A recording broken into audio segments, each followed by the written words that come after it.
سائل نے سوال یہ کیا ہے کہ صبح سحری کرتے وقت کوئی چیز گوشت کا ٹکڑا یا ایسے ہی روٹی کا ٹکڑا دانتوں کے درمیان میں رہ گیا ہو اور صبح صادق کے بعد یعنی روزہ بند ہونے کے بعد وہ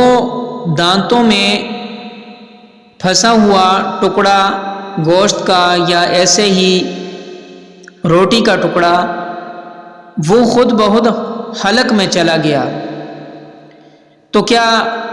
روزہ ٹوٹ جائے گا یا نہیں؟ تو اس کے بارے میں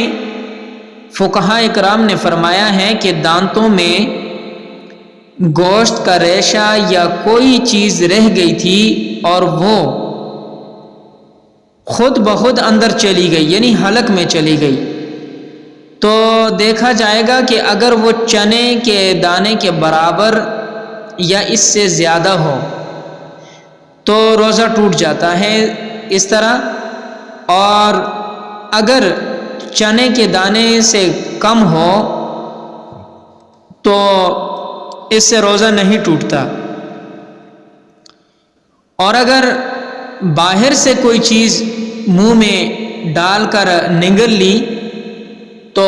خواہ تھوڑی ہو یا زیادہ ہو اس سے روزہ ٹوٹ جائے گا۔